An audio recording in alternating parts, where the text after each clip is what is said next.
अस्सलाम वालेकुम। वालेकुम सलाम सर। अभी हम लैब का थोड़ा सा पोर्शन डिस्कस कर लेते हैं और उसके बाद वाई या वो सेशन हम कंटिन्यू करेंगे।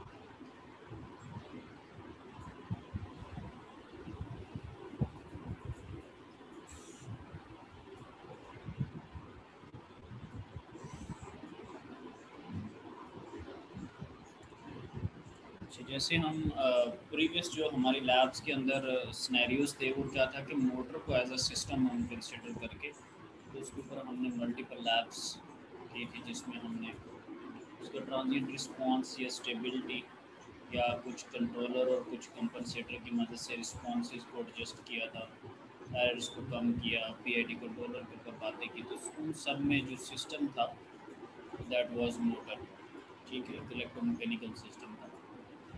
और पहली दफ़ा हमने उसको लैब नंबर 3 में देखा था और उसके अंदर कुछ कॉन्स्टेंट्स हमने ऐड तो खैर नहीं की थी, कॉन्स्टेंट्स की वैल्यूज़ हमने दी थी लाइक जे के और एल या एम वगैरह, जो इलेक्ट्रोमैकेनिकल सिस्टम के पार्ट्स के अंदर जो कॉन्स्टेंट्स होते हैं।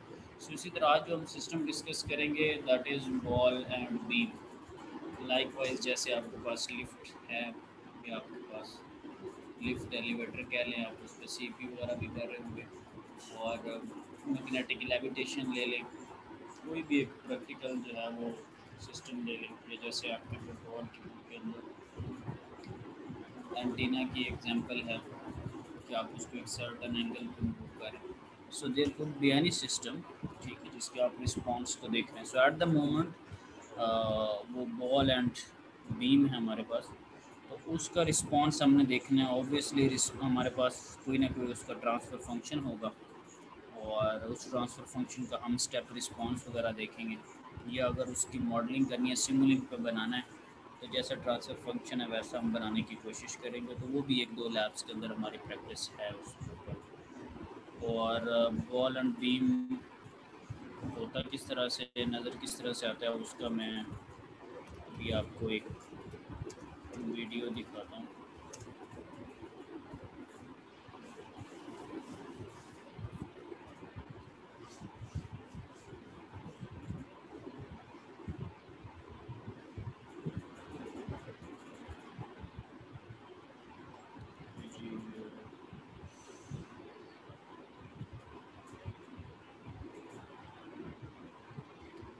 अभी होप सो कि सबको ना यूट्यूब और ब्राउज़र की विंडो नज़र आ रही है। यस सर, जी सर आ रही है। Yes sir. अच्छा, इसको मैं एक दफ़ा पॉज करता हूँ। इसमें चीज़ क्या है कि ये एक रॉड है जिसके ऊपर बॉल ये पड़ा हुआ है। इस बॉल ने मूव करना है, ठीक है, और ये रॉड ऊपर नीचे हो रहा है।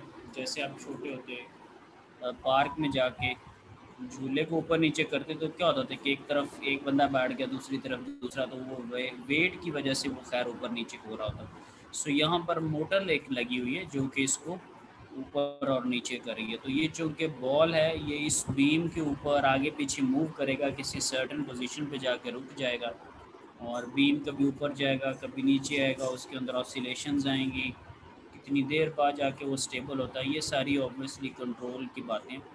सो ये वो वजह है जिसकी वजह से इसका नाम है बॉल एंड बीम। तो अभी मैं इसको प्ले करता हूँ, थोड़ा आइडिया हो जाए। ठीक है, ये देखिए मोटर लगी हुई जो कि इसको मूव करवा रही है। राइट साइड पे अगर आप देखें ये चीज़, जो समझ रहे बात, ये गियर बॉक्स है, ठीक है, और ये जो आर्म है ये जगह।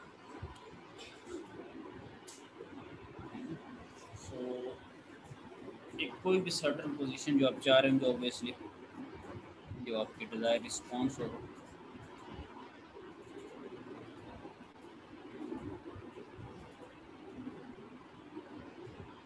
ठीक है, आपको सर्टन पोजीशन उसकी सेट कर देते हैं। अब इसी तरह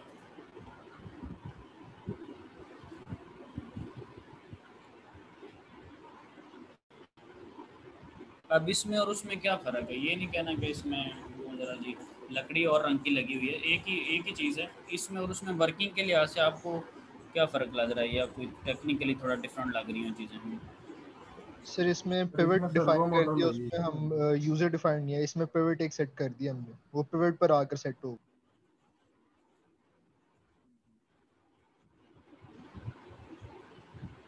सर आवाज चलेगी। बात नहीं, आवाज़ सुना भी नहीं रहा मैं। नहीं सर आपकी नहीं आ रही थी। खान जफर बेचारे के बड़े टेक्निकल मसाइल हैं सर मेरे को भाई, टेक्निकल ही हैं। अब वो कह रहा है आवाज़ चलेगी। आप सेशन के बाद आपको जो है ना वो इस पे बात कर लेते हैं आपसे सेपरेट, ज़रा आवाज़ पे। अभी तो सारी क्लास ज़रा मौजूद है। इसमें जो चीज़ यानी कि इस वीडियो पे क्लिक करने का मकसद ये था, पुरानी किताब में देखिए, इसमें अगर आगाज़ में आपने देखा तो इस पर ऑसिलेशन है ना वो बड़ी ज़्यादा, वो वाला जो बीम थोड़ा कम ऊपर नीचे को हो रहा था, इसके अंदर जो ऑसिलेशन हैं वो काफ़ी ज़्यादा हैं। और ये बीम को अगर आप देखें तो ये वो मोटर लगी हुई है, ये उसका लीवर है जो कि इसको मूव करवा रहा है। अब इसमें जो चीज़ आपको दिखाने वाली कि ये जब बीम, ये एक एक्स एक्सिस है, ठीक है, जब ये बीम ऊपर नीचे मूव करता है तो ये उसके साथ एक सर्टेन एंगल बना रहा था, समझ?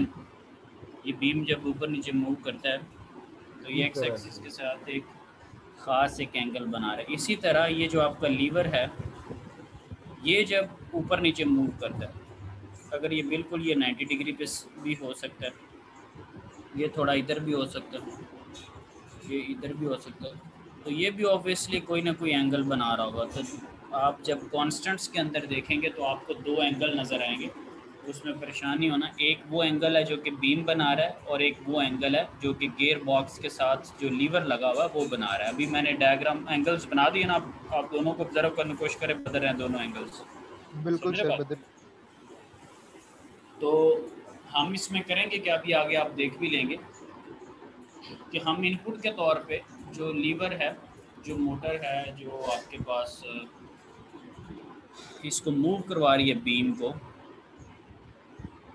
उसका एंगल जो है उसको एज एन इनपुट हम दे देंगे, और जो बॉल की पोजीशन है उसको हम आउटपुट के तौर पे कंसीडर करेंगे।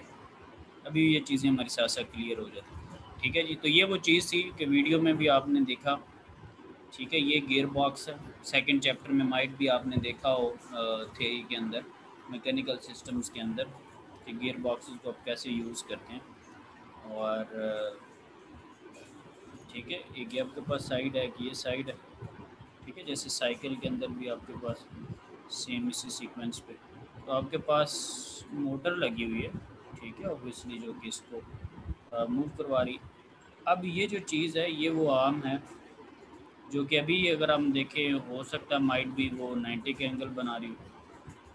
ये जो आपको सर्कल अभी नज़र आ रहा होगा, मैं ये सर्कल है, मैं उसी को हेरन का, ये देखो ये डिम से कलर का ना बैक एंड पे फील भी हो रहा है कि कुछ दायरा सा बना हुआ, उसी दायरे के ऊपर मैं जा रहा हूँ। सो ये आपके पास स्केलिंग इसकी हुई होती है, इसके ऊपर एंगल लिखा होता है, तो आप देख लेते हैं कि ये कौन से एंगल पे।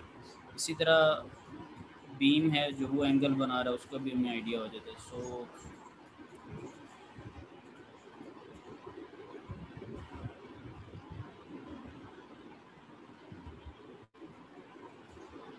तो हमारे पास जो हार्डवेयर होता है वो सिस्टम के साथ अटैच होता है। हम जब प्रोग्राम रन करते हैं तो हार्डवेयर के ऊपर ये उस तरह की मूवमेंट्स जो हैं वो हमें नज़र आ रही होती हैं।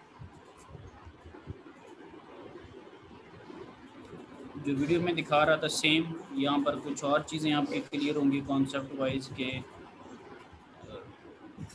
Just spot line.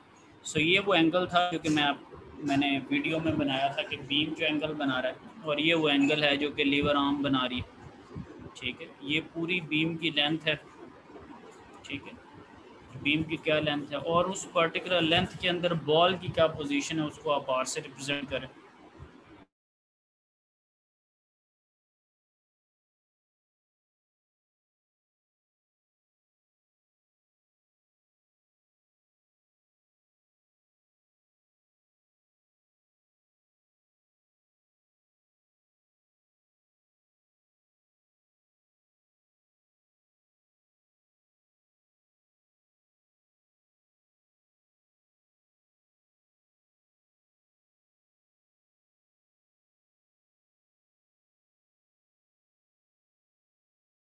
Hello sir, आपकी आवाज़ नहीं आ रही।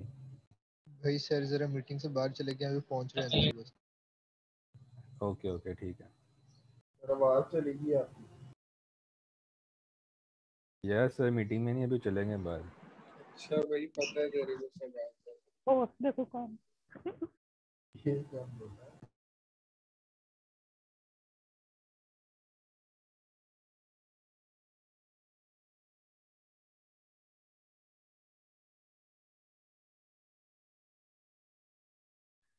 होस्ट कुछ बोले। यार माइक बंद कर ले। यार माइक बंद कर ले यार, रिकॉर्डिंग हो रही है। मैं कौन सा कुछ गलत बोल रहा हूँ। बोल रहा है यही तो गलत है। किंकी बिहेवियर यहाँ नहीं चलेगा। मूवीज इंटरनेट अच्छे वाला लगवा।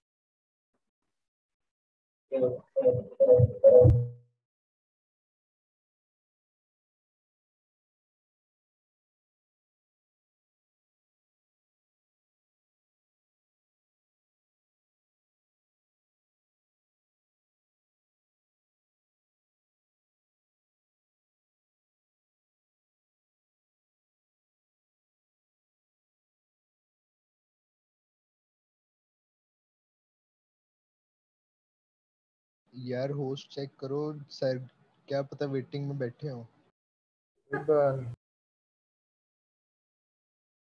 वे सर जैसे ही लॉगिन करेंगे खुद ही होस्ट बन जाएंगे। फिर भी जरा चेक रखो, ये ना हो केस बनो बाद में। हाँ ये ना सर नीचे तो कहीं पे बैठे हो इधर पार्टिसिपेंट्स में, तुम लोग अब बदतमीजी करेगी।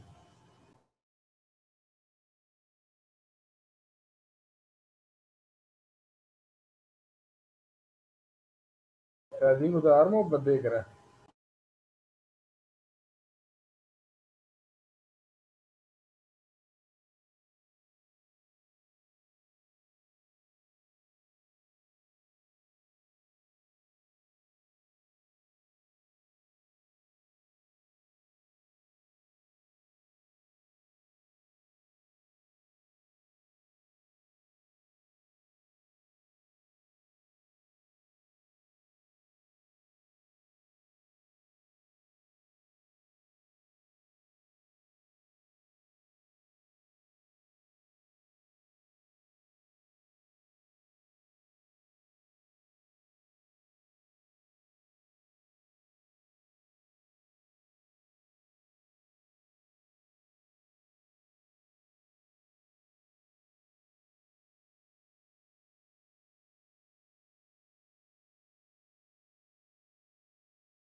जी सर।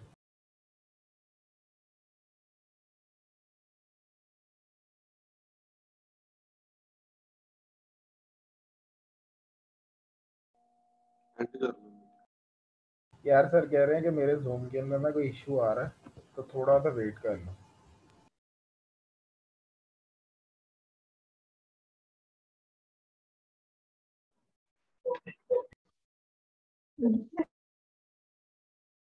हाँ फिजान,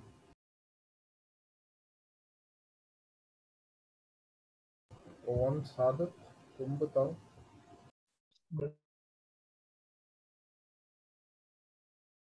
नहीं सर, इसका कुछ नहीं पता, बिल्कुल आइडिया नहीं। ओ यार रिकॉर्डिंग हाँ ये ठीक है कि पहले तुम कह दो हैंड रेज कर दो और बाद में कह दो नहीं पता। हाँ क्रॉस इस पे लगेगा, बड़ा सा क्रॉस।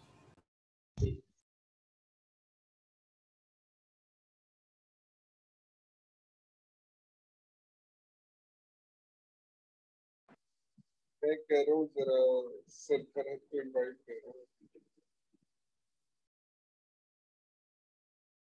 मेरा नाम किसने लिया?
तुम बताओ कि ये एज ऑफ एन अगर हमें ड्रॉ करना हो तो ये किस तरह का लगेगा हमारा as of N?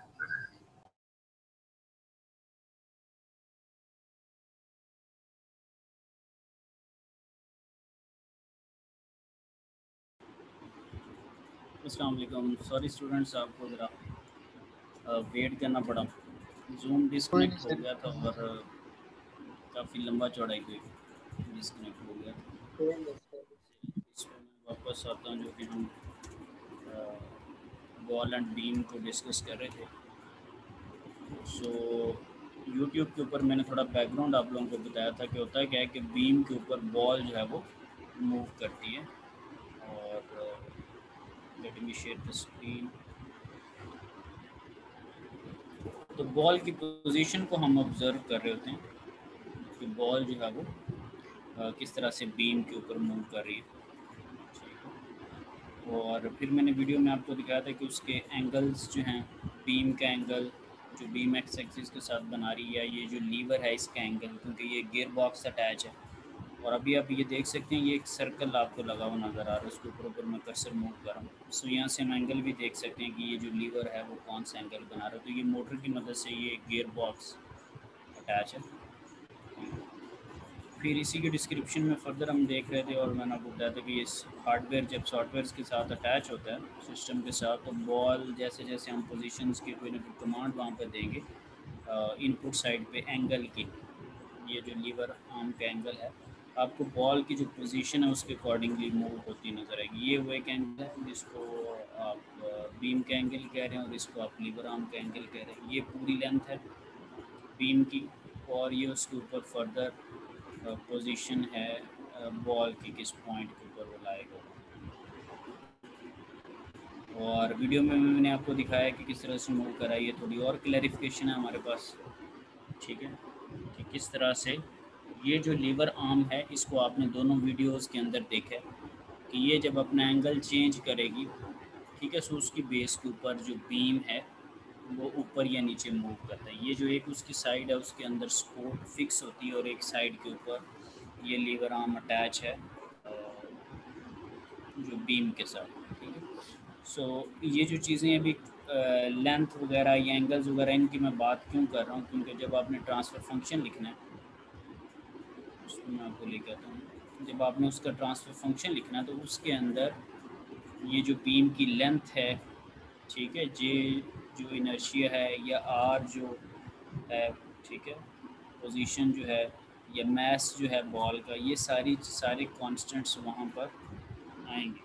Likewise in the case of motor, जैसे आप कांस्टेंट्स लिखते थे तो इन सारे कांस्टेंट्स की वैल्यू यहाँ पर आएंगी।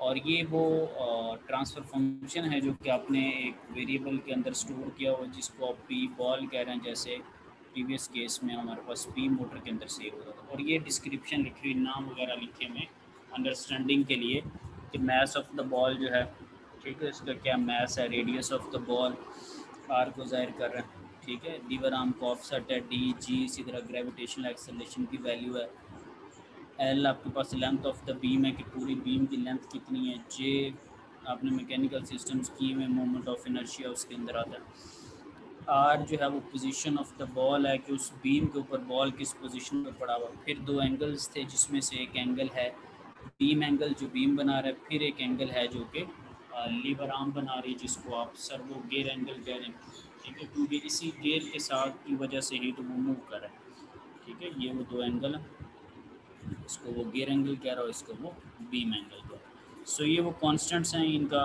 अंडरस्टैंडिंग होनी ज़रूरी है। फिर हमारे पास सेटलिंग, ओवरशूट, पीक राइज वगैरह, ये कुछ सर्टन हमें रिक्वायरमेंट्स बता दी जाती हैं और हर लैब के ऊपर जो है वो हम काम करते हैं, उसको हम अपना डिज़ाइन क्राइटेरिया मान लेते हैं और उसके ऊपर देखते हैं कभी वो चीज़ें अचीव होती हैं, कभी नहीं होती, और अमूमन पहले टास्क के अंदर वो अचीव नहीं होती, क्योंकि ये मैनुअल का एक तरीक़ेकार है बात को समझाने का। तो जब आप पहली दफ़ा काम करेंगे वो काम आपसे अचीव नहीं होगा, फिर क्या होगा कि आप कोई कंपनसेटर यूज़ करेंगे, कोई कंट्रोलर लगाएंगे, कुछ और करेंगे। तो जब आप कुछ और करने की तरफ जाएंगे तब आपकी लर्निंग होगी, क्योंकि पहले आपने इशू देखा। अब जब मैं कुछ वाइवाज इस तरह की चीज़ें ले रहा होता तो लोग क्या करते हैं, आखिरी टास्क तक बनी बनाई उनके पास चीज़ होती, उनको बीच में जो स्टेप्स हैं उनको आइडिया ही नहीं होता। तो जब आपने चीज़ ठीक देख ली तो आपको क्या पता कि उसमें खराबी क्या थी, समझ लगे ना। जब आपने लड़ से स्टेप इनपुट लेनी है, आपको 1 की 1 मिल गई, आपको कैसे पता चलेगा कि ये किसी पॉइंट पे 0.1 भी आ रही थी, किसी पॉइंट पे इसका सेटलिंग राइस ख़राब भी था, कुछ और मामला। तो लर्निंग तो ये एक बहुत एक यूनिक वे है मैनुअल का कि इसमें स्टार्टिंग के जो टास्क हैं उसमें आपके पास अचीवमेंट्स अमूमन नहीं होती और वहाँ से लर्निंग स्टार्ट होती है। सो अगेन वापस आ जाते तो अब ये जो कॉन्स्टेंट्स लिखे हुए हैं, अब इनके लिए हमें कोई इतनी ख़ास परेशानी नहीं होगी कि इन कॉन्स्टेंट से क्या मुराद है, ये इनकी वैल्यूज़ जो है वो हम ले रहे हैं तो ये कॉन्स्टेंट्स वैसे है क्या। ये इसी तरह मोटर के केस में हमने मोटर के कॉन्स्टेंट्स भी लिखे थे और इसी तरह उस केस के अंदर हमने मोटर का ट्रांसफ़र फंक्शन भी लिखा था, जो कि हमारे पास इलेक्ट्रिकल और मैकेनिकल की दो इक्वेशंस को साइमल्टेनियसली सॉल्व करने की बेस के ऊपर जो थी वो आ रही थी, ठीक है। सो इसको हम लिख देंगे। अब इसका जब अगर हमने स्टेप रिस्पांस लेना होगा तो हमें पता है कि उसके लिए स्टेप की कमांड है। जब आपने स्टेप रिस्पांस लेना होगा तो आपको पता है कि स्टेप की कमांड है। ये स्टेप की कमांड आप मल्टीपल लैब्स के अंदर कर चुके हैं। सेकंड ऑर्डर सिस्टम की जो टाइप्स थी उसके अंदर भी स्टेप की कमांड आपने यूज़ की है। पीआईडी कंट्रोलर वाले लैब के अंदर भी आपने स्टेप की कमांड यूज़ की और ये स्टेप की कमांड एक डिफरेंट वेरिएंट के अंदर एलटीए व्यू के अंदर भी आपने यूज़ की। So on end of. और जब आप सिमुलिंग मॉडलिंग कर रहे थे तो आप वहाँ पे स्टेप इनपुट उसको एक सिमुलिंग मॉडल के थ्रू दे देते। सो ये इस चीज़ से हमारी वाबस्तगी है। लेकिन स्टेप इनपुट देनी किसको है, पी बॉल को। पी बॉल क्या चीज़ है, इसके अंदर बॉल एंड बीम का ट्रांसफ़र फंक्शन सेव है, लाइकवाइज पी मोटर। और जब आप अपने कॉन्स्टेंट्स वगैरह करके इसको सॉल्व करने की कोशिश करेंगे तो ये एक मेरे पास वैल्यू आ रही है, P S is equal to 0.21 divided by S के। जब आप जो कॉन्स्टेंट्स आपने लिए हैं जब आप उनकी वैल्यू प्लग इन करेंगे, फिर आप प्लग इन नहीं करेंगे, you will just right it down. और जब आप उसको एग्जीक्यूट करेंगे तो ये कमांड विंडो के ऊपर आपको ट्रांसफ़र फंक्शन ऑब्वियसली खुद से कैलकुलेटेड बना हुआ नजर आएगा। इसी तरह मोटर के केस में भी आपको एक ट्रांसफ़र फंक्शन मिला था उसके भी कुछ पोल्स थे, इसके भी कुछ पोल्स हैं। इन दोनों को ज़रा कंपेयर करें कि इसके अंदर कितनी ज़ीरोज़ हैं, कितने पोल्स हैं। और मोटर के केस में कितनी ज़ीरोज़ थी, कितने पोल्स थे, उनके पोल्स की क्या क्या लोकेशन थी, इनके पोल्स की क्या क्या लोकेशन है, इस पर कमेंट्स दें ज़रा मुझे।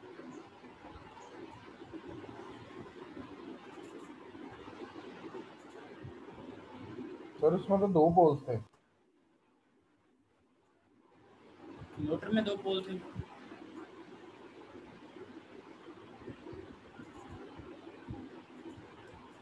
किसमें 2 पोल थे?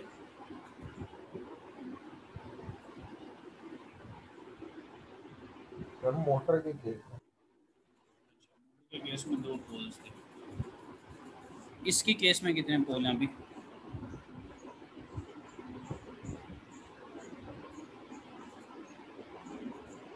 इसके केस में भी 2 पोल हैं।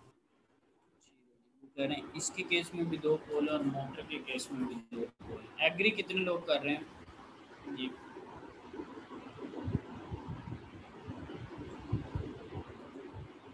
सर मोटर में 1 पोल था, इसके अंदर 2 पोल। कह रहे हैं जी मोटर के अंदर 1 पोल था और इसके अंदर 2 पोल है। इसका मॉडल नहीं बनाया हमने, बोला उसमें मेरे 2 आ रहे हैं। हाँ जी, और कुछ बल्कि कमेंट इस पे सर करना? सॉरी, मोटर के अंदर 2 ही पोल्स हैं। मैंने सर ईमान के साथ एग्री कर रहा हूँ मैं तो। मोटर में भी 2 थे और इसमें भी 2 पोल्स हैं। कह रहे हैं मोटर में भी 2 पोल थे और इसमें भी 2 ही पोल हैं। ये कमेंट मिला है। अच्छा, इसमें मैं इस पर कुछ एक दो चीज़ें क्लियर करना चाहता हूँ। मैं बहुत सारे जब लोगों से कुछ चीज़ें पूछता हूँ उनको आइडिया ही नहीं होता। सो ये इनकी बात बिल्कुल ठीक है कि इसमें 2 पोल्स हैं, क्योंकि डिनोमिनेटर जो आपके पास है उसमें अगर आप देखें तो एस के जो रूट्स निकलेंगे वो 2 निकलेंगे, क्योंकि एस की पावर स्केयर के अंदर एस स्केयर है, सो उसके 2 रूट्स होंगे। मोटर के केस में भी हमारे पास 2 ही पोल्स थे। अब अगर मैं यहाँ पर देखूँ तो न्यूमिनेटर के अंदर मेरे पास चूँकि एस की कोई भी वैल्यू मौजूद नहीं है तो इसके अंदर 0 नहीं है।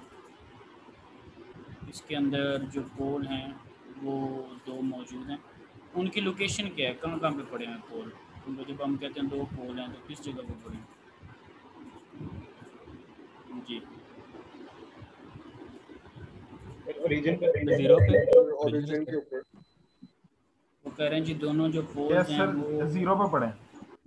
0 पे पड़े हैं। वो कह रहे हैं जी क्योंकि जब आप डिनोमिनेटर को 0 पे एक रख के सॉल्व करेंगे तो ये नज़र ही आ रहा है कि ये दोनों जो हैं जो 2 रूट्स निकलेंगे तो 0 के। मोटर के केस में पोल्स कहाँ पे पड़े हुए थे? क्योंकि मोटर के ऊपर आपने 5-6 लैब्स की हैं अब तक, तो फिंगर टिप्स पे हो जाना चाहिए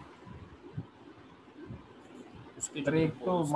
-2 पे, एक एक उस -2 पे, एक -10 पे। कह रहे हैं यस जी सर, एक -2 पे और एक एक -10 पे, 10 पे।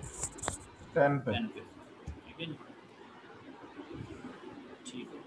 सो जब हम इस मोटर के केस में भी स्टेप की कमांड देते थे तो हमारे पास ऑब्वियसली वहाँ पे कोई ना कोई उसका भी स्टेप रिस्पॉन्स आ जाता है। इसमें भी कोई ना कोई कमांड देंगे, इसका भी स्टेप रिस्पॉन्स आ जाएगा। उसकी एग्जैक्ट वैल्यू क्या होगी वो तो ऑब्वियसली जब आप उसको रन करके देख रहे होंगे या जिसने रिसेंटली किया होगा उसको आइडिया हो जाएगा। सो कंपेयर करने का मतलब ये है कि ये बिल्कुल उसी तरह एक सिस्टम है और चीज़ें रिपीटेड हैं, बस एक डिफरेंट सिस्टम को जो है वो हम ऑब्जर्व करने जा रहे हैं। अगर आप पीजी मैप की कमांड लगाएं तो आपको पोल्स बता देगा, ठीक है। और इसके पोल्स जो हैं वो दोनों ओरिजिन के ऊपर जो है वो लाए करें, ठीक है जी। अब ये जो आपके पास स्टेप रिस्पॉन्स कुछ इस तरह से आपको नज़र आएगा।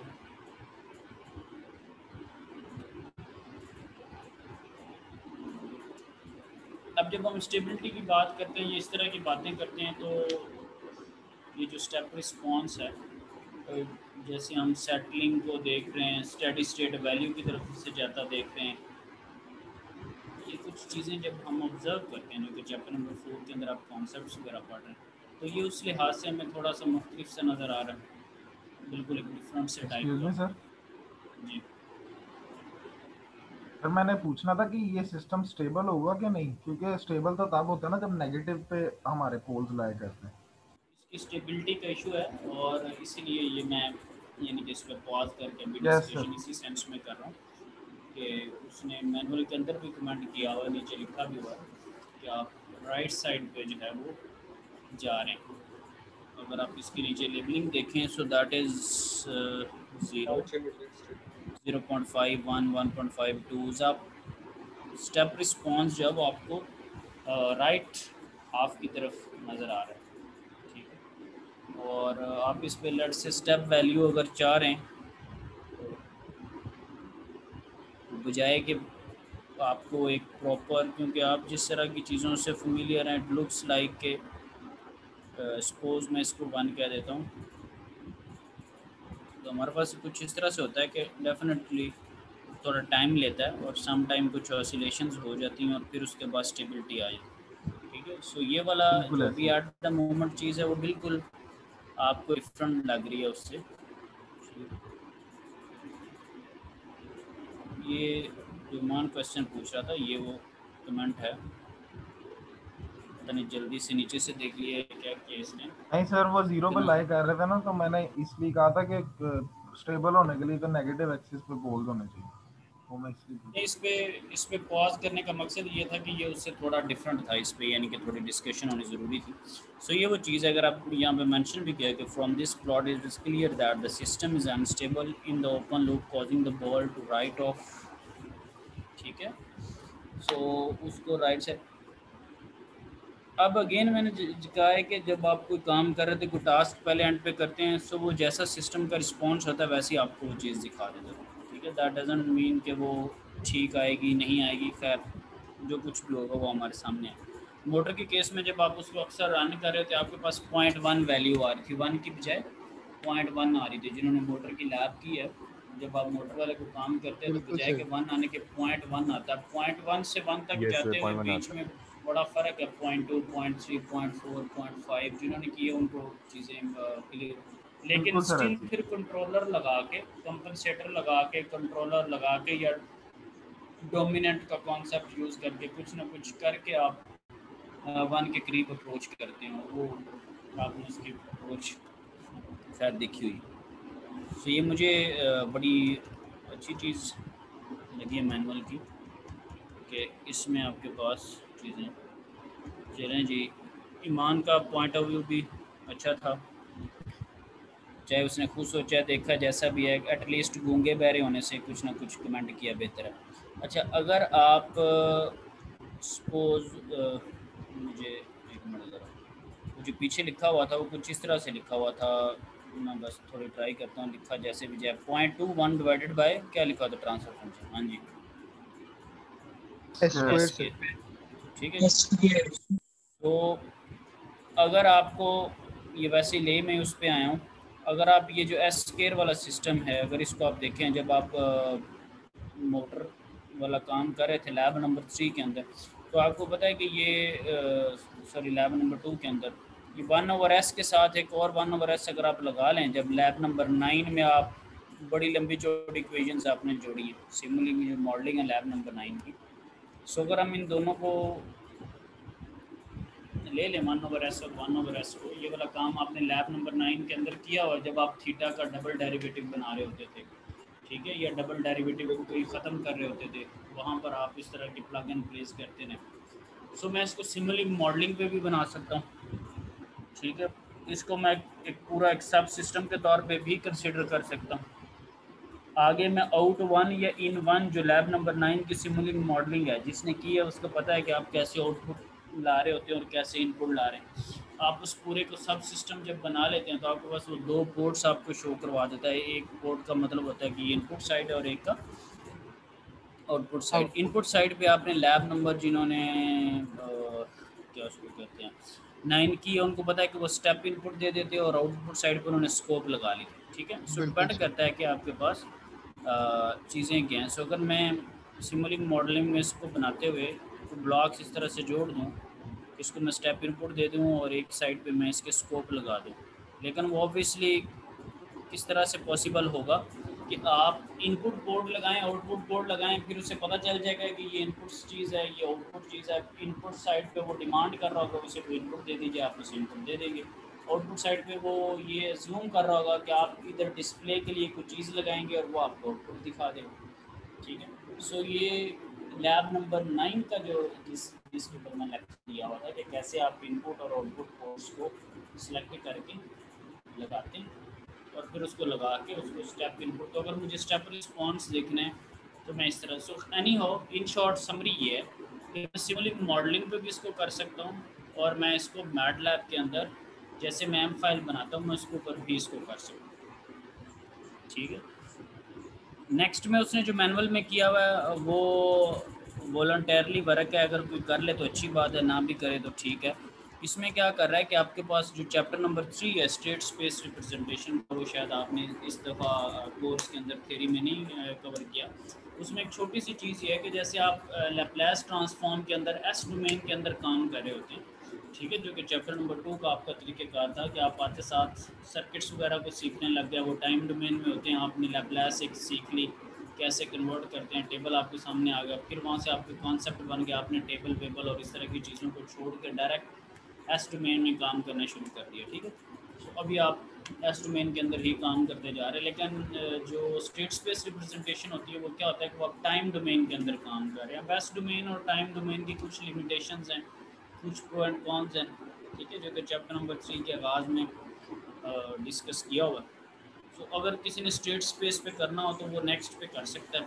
इस पे मेरा प्रीवियस ईयर का एक लेक्चर भी है, उसका मैं आपसे लिंक शेयर कर दूंगा, तो अगर किसी ने ये वाला काम करना हो तो वो स्टेट स्पेस रिप्रेजेंटेशन पे उसको सुन के उस पर काम कर सकते हैं। क्योंकि इसमें क्या करते हैं कि हम स्टेट वेरिएबल्स पहले बनाते हैं और उन स्टेट वेरिएबल्स की बेस पे फिर हमारे पास एक नई इक्वेशन या एक नया सेटअप बन जाता है। जैसे ये आर डॉट की इक्वेशन लिखी हुई, यानी कि आर का डबल डेरिवेटिव, ठीक होगा बात, और ये आपके पास स्टेट वेक्टर्स हैं, ये स्टेट वेरिएबल्स बनाए हुए हैं जो कि बीच में आ रहे होंगे। फिर इसी तर्ज पे आप इस पूरे को जोड़ने की कोशिश करेंगे, क्योंकि जिसको स्टेट वेरिएबल्स या उनका कॉन्सेप्ट होगा ये वही चीज़ है, ये 1/s स्केयर वाली उसी तरह की चीज़ें, लेकिन स्टेट स्पेस रिप्रेजेंटेशन के अंदर। सो ये अगर खैर किसी ने करना हो तो मैं आपको लिंक दे दूँगा, उसको सुन के थोड़ा सा आपको आइडिया हो जाएगा कि वेरिएबल्स क्या होते हैं। क्योंकि कनेक्ट करना आपके लिए मसला नहीं है, ये आर डबल डेरिवेटिव के आगे जो चीज़ लिखी हुई इसको जोड़ना मसला नहीं है, क्योंकि इसके जोड़ने के ऊपर लैब नंबर 9 के अंदर मैंने बड़ी डिटेल में आपको बताया था कि ये के किस तरह से आ रहा है। जब मैं एम्पलीफायर के ऊपर आपसे क्वेश्चंस पूछ रहा था कि उसकी लेट से जी आउटपुट क्या होती है, जो कि आप ट्रांसफ़र फंक्शन इनटू इनपुट कर देते हैं, या उसका एम्पलीफिकेशन का जो फैक्टर होता है उसको इनपुट से, वहाँ पे मैंने बड़ी डिटेल में आपको बताया कि ये पूरी जो 2 लैब 9 की इक्वेशंस से वो इम्प्लीमेंट कैसे किए हैं। तो वहाँ पे वो सारे कॉन्सेप्ट देने का मकसद ये था कि कल को कोई भी डिफरेंट टाइप की किसी भी टाइप की इक्वेशन हो, आप ब्लॉक्स को पकड़ के उसको सिमुलिंक के ऊपर इम्प्लीमेंट करने वाले बन जाए। ठीक है, सो ये इसके करने का कोई इतना इशू नहीं है। सो जो इस पर थोड़ा एक्स्ट्रा लर्न करना चाहता है वो इस पर कर ले। ठीक है, सो ये एक्स्ट्रा चीज़ है, वो फिर सारी उसने नीचे कर के आपको बताई कि आप इसे इस तरह कनेक्ट कर दें। ठीक है, ये उसी तरह बनती जा रही है। ठीक है, तो ये एक स्टेट स्पेस की चीज़ है, अगर किसी ने इसको करना होगा तो कर लेगा, नहीं करना हो ठीक है। तो ये लैब नंबर 9 का आपको टच देने लग जाएगा, स्टेप और स्कोप। सो इसमें इन शॉर्ट समरी के तौर पे करने वाली क्या चीज़ें हैं, लेट मी मेंशन कि आप सबसे पहले क्या करें कि आप एम फाइल के अंदर इसका जो ट्रांसफ़र फंक्शन है उसको स्टेप की कमांड दे के सारा ऑब्जर्व करें। दूसरी चीज़ क्या है कि आप 2 इंटीग्रेटर जो हैं 1/s और उसके साथ 0.1 वाला ले लें फैक्टर, उसको करके एक सिंपल वे में एस डोमेन के अंदर, ठीक है, स्टेप लगा के स्कोप लगा के कर दें। ये तो है मैंडेटरी, बात समझ आ गई, ये मैंडेटरी वर्क सारा आपको समझाया मैंने। ठीक है, अब आगे जो ऑप्शनल चीज़ है वो स्टेट स्पेस वाली, ठीक है, ये उसने किया। ठीक है, तो ये वे है जी, जो 2 ऊपर मैंडेटरी मैंने मेंशन किया। उम्मीद है आपको ये जो मैं टेक्स्ट बॉक्स में लिख रहा हूँ सामने नज़र आ रहा है सब? बिल्कुल सर, आ रहा है। ठीक है, यस सर। तो ये जो चीज़ें हैं इन चीज़ों के ऊपर कोई कंप्रोमाइज़ नहीं, ठीक है, ठीक है। और ये जो ऑप्शनल चीज़ है वो डिफरेंट है, क्योंकि कोई म्यूट करके आगे पीछे गया होता है तो वो किसी से लंगड़ी लुंगड़ी बात सुन के कह रहा हो कि सर ने कहा था कि ऑप्शनल है, या वो तो लैब ही सर वैसे शुगल में करवा रहे थे, तो ये शुगल में नहीं करवाई, ठीक करवाई। एम फाइल ट्रांसफ़र फंक्शन लें, उसको स्टेप रिस्पॉन्स उसका देखें, सिमलिंक पे जाएं, उसके अंदर इंटीग्रेटर जो है वन बैस वाले वो पिक करें, 0.21 के साथ उनका कम्बिनेशन बनाएं जो ट्रांसफ़र फंक्शन नज़र आ रहा है, उस तर्ज पे बना के उसके इनपुट आउटपुट पोर्ट्स लें और इनपुट आउटपुट पोर्ट्स के ऊपर इनपुट साइड पे स्टेप दें, आउटपुट साइड पे स्कोप लगा दें, उसका सब सिस्टम बनाना है तो सब सिस्टम बना लें। जैसे मोटर के केस में आपने रीनेम कर लिया, मोटर है जी, एक साइड पे वोल्टेज आ रहा है, एक साइड पे आपने लिखा हुआ था स्पीड है, और वो वोल्टेज स्पीड बजाते खुद नहीं आ जाते, आपको पता था कि वहाँ पर आपकी इनपुट आउटपुट के आपने नाम वैसे बदल दिए। यहाँ पे आपको पता है कि इनपुट साइड आपकी जो बीम है, सॉरी जो आर्म है, जो मोटर और गियर वाली साइड के एंगल है थीटा, वो आपकी चीज़ है, उसको आपने लिख दिया। आर जो आउटपुट आपकी वो पोजीशन है, उसको आपने लिख दिया, ठीक है। पोजीशन ऑफ द बॉल कि बीम के ऊपर किस पोजीशन के ऊपर लाई कर रहा है, वो आपकी आउटपुट है, और आपकी इनपुट क्या है, थीटा है। ये आपको दोनों चीज़ें पता होनी चाहिए कि आपकी इनपुट जो है वो थीटा है, जो एंगल है जो कि गियर और मोटर वाली साइड पे जो लीवर आर्म जो बना रही है एंगल, और बॉल की जो पोजीशन है बीम के ऊपर, वो आपकी आउटपुट है।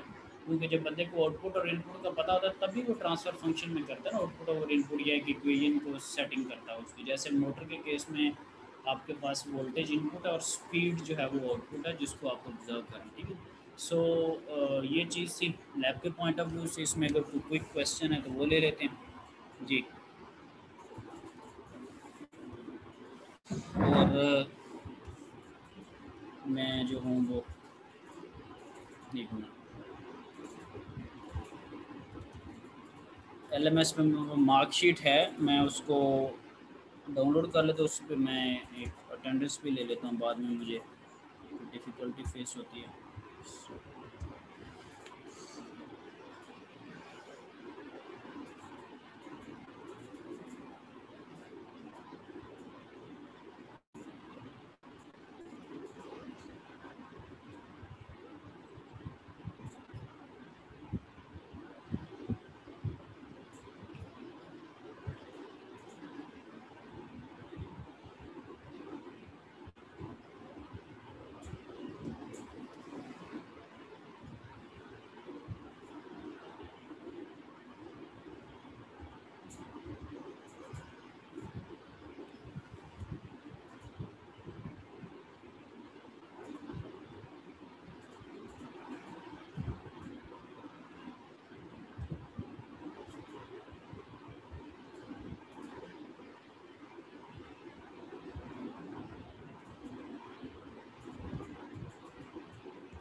पहले B2 जो सेक्शन है उसकी मैं अटेंडेंस मेंशन कर देता हूँ।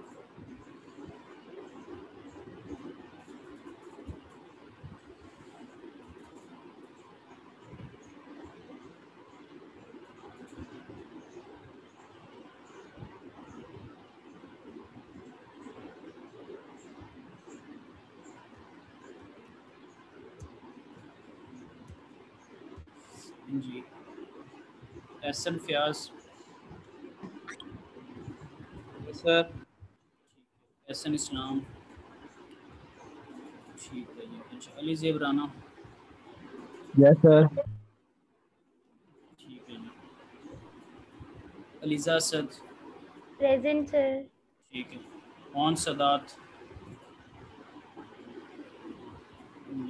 मीटिंग में बोल, माइक ऑन करे और बोले जरा सर प्रेजेंट तो सर वो मुझे कॉल आई थी तो आपकी आवाज कट गई। Faiz Munir, present sir. Danish Qudratullah,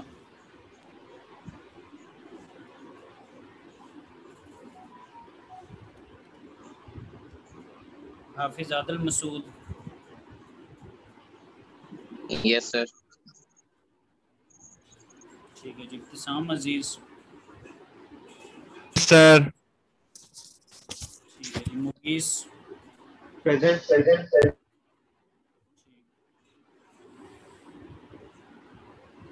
Aqib Riaz, present sir. Asad Mehdi, yes sir. Daud Mansoor,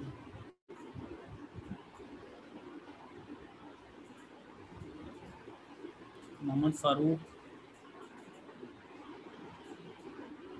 yes sir. चला रियाज, प्रेजेंट सर। चला आप भी अटेंडेंस अपनी ठीक रखा करें, ठीक है। मुजम्मिल अरफान, प्रेजेंट। शहबाज बिन जावेद, यस सर। अटेंडेंस लगी है ना तो माशाल्लाह तादाद ठीक हो गई है ना पार्टिसिपेंट्स की। जैन आबिद, जैन आबिद नहीं है।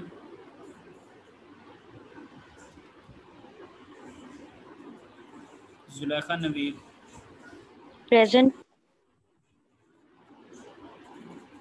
अच्छा।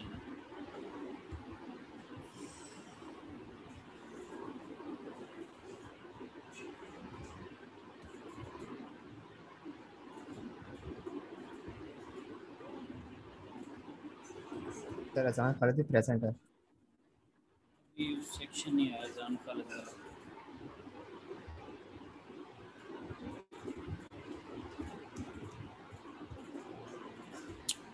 अच्छा जी, जान खालिद ठीक है जी। अब्दुल्ला जमशेद,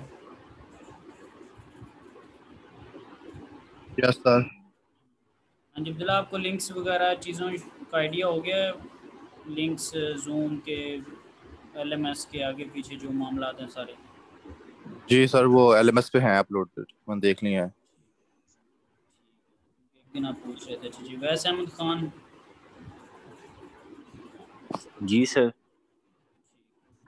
ईमान Zafar, yes sir. Faisal Rahim, Faisal mic on करें। Yes sir. Present. Fizan Tahir, yes sir. Hamza Ali, Hamza Ali,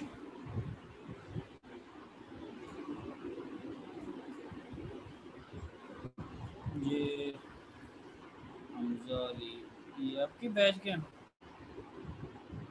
जी सर। ये वो तो नहीं हो जिसकी एक लड़की शादी वाले भाई? या वो कोई और है? सर वो जी नहीं सर, वो चला गया, वो छोड़ गया। अच्छा, वो कोई और था, वो उसका क्या नाम था? वो आजकल दूसरी डिग्री कर रहा है, बरजाम नाम। बरजाम हैदर उसका नाम था। नहीं वो तो नहीं, वो बरजाम हैदर तो वो तो बड़ी देर पहले चला गया था। ये एक और की तलाश मसूल हो रही थी। यस सर, ये वही है। वही है। ये फिर इसकी भी शादी हो रही है। अच्छा, इसको इसने मलिक साहब को बाईवाल वगैरह भी नहीं दिए हैं, तो इसको कहें कि दुआ करवा लें मेरे से, आया करे और चीज़ें ज़रा सेट रखें। तो उनकी हुई है। बात नहीं, अगर उसने आपको नहीं बुलाया तो आप सबको बता के अब सर ऐसे ही कह रहा है, कोई नहीं है।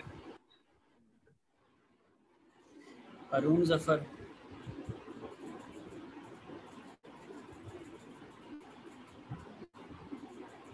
अरुण जफर भी नहीं है। अच्छा जी। और मरियम शकील, प्रेजेंट। मतीन अहमद, मतीन,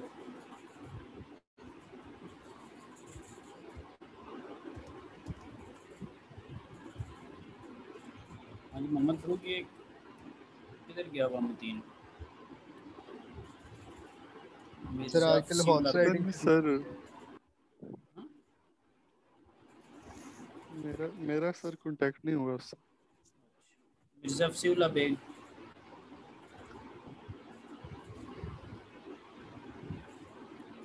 मिर्जा फसीउल्लाह बेग नहीं है।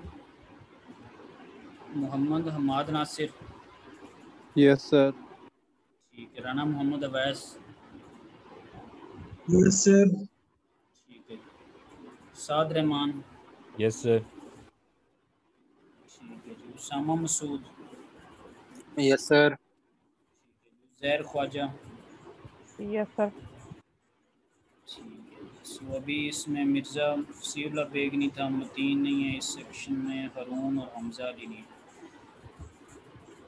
अच्छा जी, अच्छा अब इसमें ये है कि भी हमने ऑब्वियसली वाइवा वगैरह वाली चीज़ें, परफॉर्मेंस विद वाइवा और वो सारी चीज़ें चेक करनी है। और उसमें मैंने 2 डिफरेंट टाइप की इंस्ट्रक्शंस दी हुई थी, क्योंकि जो मेरे पास क्लास थी उसकी लैब 1, 2, 3, 5, 7 उसके मैंने वाइवाज साथ साथ कंडक्ट कर लिए थे। और 1-2 ने 9, 10 का भी दिया था। मेजॉरिटी का खैर 9, 10 का रहता है, तो भी 9, 10 की मैं परफॉर्मेंस और वाइवा वगैरह देख लेता हूँ। जो अहमद मलिक साहब के पास थे उनकी लैब 1, 2 की परफॉर्मेंस तो उन्होंने वहाँ पे कर ली थी, उनका वाइवा 1, 2 का भी मैंने लेना था। और वो खैर मेल में मैंने सारे पॉइंट्स मेंशन करके उनको भेजे हुए थे सबको। और अब जो है वो उस मेल के बाद और उस ईमेल पे अमल करने के बाद आप फुल फ्लैज पूरी एक क्लास के तौर पे हैं। अब उस पर ये नहीं है कि किसी की कोई चीज़ है, किसी की कोई चीज़ है। अब सारी चीज़ें एक सिंगल यूनिफॉर्म और सेंट्रलाइज्ड प्लेटफॉर्म पे आ जाएंगी। और ये चारों सेक्शन मेरे पास आने का एक मकसद भी ये था कि ये बीच में जो बातें और एक्सक्यूज़ हैं ये सारे ख़त्म हो के एक प्लेटफॉर्म पे आप आएँ और सारी चीज़ें स्मूथ चलें। तो इंशाल्लाह वो अब चलने लग जाएंगी, क्योंकि अपने वाले सेक्शन को मैंने उनके हिसाब से मेल की थी और अहमद मलिक साहब वाले सेक्शन को मैंने उनके हिसाब से मेल की थी। तो वो सारी चीज़ें अब सिंक्रोनाइज इंशाल्लाह हो जाएंगी। अब इसमें चीज़ ये है कि ये वाली जो अभी रिकॉर्डिंग या अभी जो हमारा चल रहा लेक्चर, आप करेंगे क्या, अभी जल्दी से नहीं कुछ करना, इसको मैं एक दफ़ा एंड कर दूंगा ताकि ये जो लेक्चर की रिकॉर्डिंग है या ये जो कंटेंट मैंने आपको प्रोवाइड करना है ये बिल्कुल एक साइड पर रह जाएगा, ठीक है। क्योंकि बाकी वाइवा पे 2-2, 3-3, 4-4 घंटे लग जाते हैं, तो उसको डाउनलोड करना, अपलोड करना वो बिल्कुल रिडेंडेंट है, ठीक है। मेरे पास तो पड़ी होगी, लेकिन पोर्टल्स पे अपने वहाँ पे भेजना और डाउनलोड करना वो सारा इंटरनेट का ज़िया है सारा। सो मैं अभी इसको एंड करूँगा इसी मीटिंग को। उससे क्या होगा कि मैं एक नई मीटिंग जब स्टार्ट करूँगा तो वो दोनों रिकॉर्डिंग्स वाइवा की और क्लास की मेरे पास सेपरेट हो जाएंगी, ठीक है। तो उम्मीद है पर्पज़ आप समझ गए होंगे, ठीक है। अब इसमें 1-2 और चीज़ें भी होती हैं कि जब मैं वाइवा ले रहा था, मैं तो साफ ज़ाहिर पूरी क्लास का लेना है। कल मैं ए सेक्शन का वाइवा ले रहा था और 2 बजे 2:10 पे मैंने क्लास शुरू की, तकरीबन जाके 6 बजे के करीब ख़त्म हुआ है ना। तो मैंने स्क्रीन शेयर करवाई हुई थी तो एक आध स्टूडेंट का बीच में, फिर मैसेज आपको पता है व्हाट्सएप को मैं खैर उसको वेबसाइट पर नहीं यूज़ करता, कुछ उसको ब्राउज़र में भी यूज़ कर लेते हैं सिस्टम के ऊपर भी। तो कोने पे उसके मैसेज आ रहे थे कि यार 4 घंटे हो रहे हैं, सर वाइवा ले रहे हैं, मुझे 4 घंटे हो गए मीटिंग में ना। वो शुगल के तौर पे कह रहा था बच्चा, अच्छा वो यानी कि उस तरह नहीं, क्योंकि इतना को मुझे नज़र आया, आगे उसने क्या लिखा वो साफ ज़ाहिर है, क्योंकि जब लंबा मैसेज होता है तो उसका नोटिफिकेशन थोड़ा सा नज़र आएगा। अब वो अपनी तरफ से उस बेचारे को होगा कि मैं 4 घंटों का लगा हुआ, आपने तो एक दूसरे को कह लिया। अब ये जो इस साइड पे बंदा बैठा, फॉर एग्जांपल मैं भी 4 घंटे से हूँ, अब मैं यानी कि अपने कुलीग्स को मैसेज करना शुरू कर दूँ, चेयरमैन साहब को मैसेज करना शुरू कर दूँ कि हाँ जी सर जी 4 घंटे हो गए, साइडें जो है वो बैठ के दर्द कर रही हैं, फिर जी साथ ही मैं किसी और कुलीग को भेजना शुरू करूँ। तो हम तो नहीं कर सकते, आपके पास ओपन चीज़। कई बीच में कह रहे हैं, एक का फ़ोन आ गया, कहता सर जी वाइवा तो हो रहा है ना, चल तो रही है ना चीज़ें, मैं पूछूँ तो सही नहीं है वो, मैं कि यार कमाल कर रहे हो, मैं कोई लूडो खेल रहा हूँ, ठीक है। सो अभी साफ ज़रा जब मैंने वाइवा लेना है, आपने स्क्रीन शेयर की है, किसी बच्चे को इशू आ गया तो उस पर थोड़ा टाइम लगता है, ठीक है। ये उस पर नहीं होता, दूसरे एंड पे कोई बंदा फ्री नहीं बैठा था। तो अगर आप वेट करें तो आप कह रहे भाई आप अपने मार्क्स के लिए वेट करें, आपके अपने नंबर लगने मेरे ऊपर उसका कोई एहसान नहीं है, आपके अपने डिलेड वाइवाज हैं, आपने प्रोटोकॉल एंजॉय किया हुआ है, ठीक है। आपकी सारी अपने कामों की वजह से आप इस नौबत तक पहुँचे हो, तो अगर टाइम लग रहा है तो उसमें कोई नहीं, ये कॉमन चीज़ है, ठीक है। तो मुझे बड़ा अजीब सा लगता है कि जब इस तरह का अजीब, क्योंकि एक स्टूडेंट बेचारे को क्या पता, आप अगले बंदे का भी दिमाग ख़राब कर रहे हैं। जिसको आप कह रहे हैं कि मैं 4 घंटों से वेट कर रहा हूँ, वो भी 4 घंटों से वेट कर रहा है। आप तो वो एक वलादी गैंग की तरह एक बंदे का पॉजिटिव माइंडसेट ख़राब सुना। सो इस तरह नहीं है, ठीक है। मैंने भी ऑब्वियसली मीटिंग में बैठे होना, आपने भी बैठे होना, ये नहीं है कि मैं इधर कोई गपशप चला रहा हूँ, ठीक है। तो अभी अगर इसको मेंड करके आपको उस मीटिंग वाले इन्वायरमेंट में लेके जाता हूँ, ठीक, तो उसका ये नहीं होना चाहिए। मैं इंशाल्लाह जो भी बीच में स्टूडेंट होंगे ऑब्वियसली उनको अकोमोडेट करूँगा। हाँ जी, काम क्लियर हो गया ना कि इसको ऑब्वियसली हम लीव करेंगे और मैं नहीं स्टार्ट करूँगा, उसको ज्वाइन कर लें। कोई क्विक क्यूरी अगर ये बातें शातों में बात नहीं समझ आए तो इन्हें क्विक वे पूछ लें, फिर मैं ताकि इनिशिएट करूँ, ठीक है।